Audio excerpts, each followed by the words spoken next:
Bienvenue sur Réveil Digital. Si tu veux rester motivé, concentré et avancer avec clarté dans un monde qui va trop vite, pense à t'abonner maintenant. Chaque vidéo est là pour t'aider à te réveiller mentalement et avancer avec intention. Parfois dans la vie, tu vas aider quelqu'un. Tu vas t'investir, lui tendre la main, l'accompagner dans ses décisions. Tu vas croire qu'il ou elle est sur la bonne voie. Et pourtant, un jour, cette personne va faire une grosse erreur, un choix qui détruit tout ce que vous aviez construit.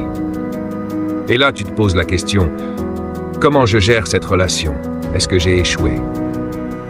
La vérité, c'est que tu n'as pas échoué. On ne peut pas sauver quelqu'un malgré lui. La seule chose que tu puisses faire, c'est guider, montrer le chemin et respecter le fait que chacun avance à son rythme.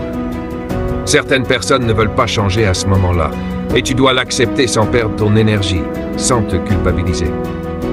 J'ai compris que notre rôle, c'est pas de modeler les gens à notre image, mais de les aider à maximiser leur vraie nature. Chaque personne est différente, avec une énergie, une histoire, une force propre.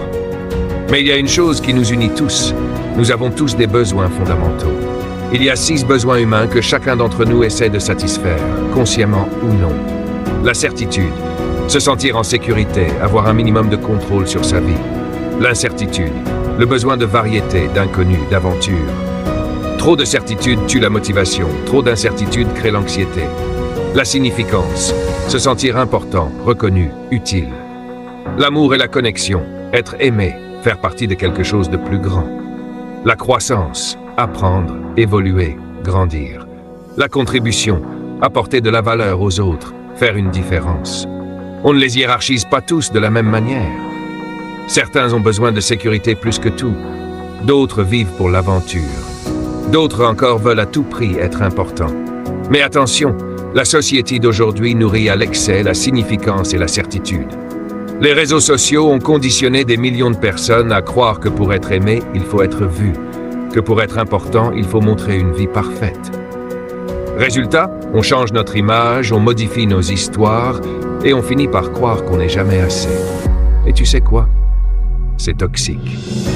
Ce besoin maladif de significance pousse à se comparer, à se mentir, à souffrir. Il pousse même certains à des comportements extrêmes pour simplement se sentir exister. Mais ce que j'ai appris, c'est que l'amour est bien plus puissant que la significance. Une personne qui aime profondément et sincèrement est bien plus impactante qu'une personne qui court après les likes.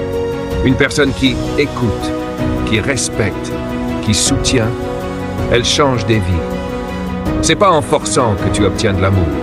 C'est en étant là avec le cœur sans masque.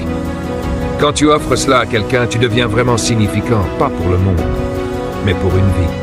Et ça, c'est plus fort que toutes les validations extérieures. C'est ça que les gens ne comprennent pas toujours. La réussite visible ne comble pas le vide intérieur.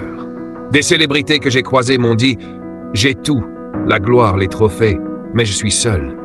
Je suis vide. » Parce qu'au fond, ce qu'on veut tous, c'est être aimé, compris, accepté. Et on pense que si on devient assez important, alors les autres nous aimeront. C'est faux. Plus tu montres ton masque, plus les gens veulent quelque chose de toi. Et plus tu donnes sans recevoir, plus tu t'épuises. Voilà pourquoi il faut revenir à l'essentiel. Ce que je te conseille, c'est d'apprendre à reconnaître les 2 besoins majeurs qui guident ta vie. Est-ce la certitude, l'aventure, l'amour, la croissance? Parce que ta direction dépend de ça. Et tu peux nourrir ces besoins de façon positive, négative ou neutre. C'est à toi de choisir. Tu peux te sentir important en créant de la valeur ou en détruisant celle des autres. Tu peux ressentir de la variété dans un sport extrême ou dans une discussion passionnante. Tu peux chercher l'amour dans une relation stable ou dans une fuite constante. Tu vois où je veux en venir. Et ce que je veux que tu retiennes surtout, c'est ça. La transformation durable ne dépend pas juste de la volonté. La volonté est utile pour commencer, mais ce sont les besoins que tu nourris dans tes actions qui créent l'addiction positive. Quand tu ressens de la certitude, de la variété, de la significance, de l'amour, de la croissance et de la contribution dans ce que tu fais, tu peux travailler 20 heures par jour sans fatigue, parce que ce n'est plus du travail. C'est de l'alignement. Et là, tu n'as plus besoin de forcer. Tu avances naturellement avec puissance. Si tu fais un travail ou un projet qui ne nourrit aucun de ces besoins, tu vas te fatiguer vite. Mais si tu trouves un rôle, une mission, une passion qui aligne au moins 4 de ces 6 besoins, tu vas devenir inarrêtable. Même chose pour les relations. Quand une relation nourrit 1 ou 2 besoins, c'est léger. 3 ou 4, c'est profond. 6 sur 6, tu ne pars jamais, sauf si tu te mens à toi-même. Alors retiens ça, ce que tu fais, comment tu le fais et avec qui tu le fais, doit nourrir tes besoins humains fondamentaux. Pas ceux des autres, pas ceux des réseaux, les tiens. C'est là que commence la vraie liberté. Et c'est comme ça que tu transformes ta vie et celle des autres. Merci d'avoir regardé jusqu'ici. Si tu veux recevoir ce type de contenu chaque semaine et ne plus avancer seul, abonne-toi maintenant à Réveil Digital. Le lien pour t'abonner est juste en description. On se retrouve très vite.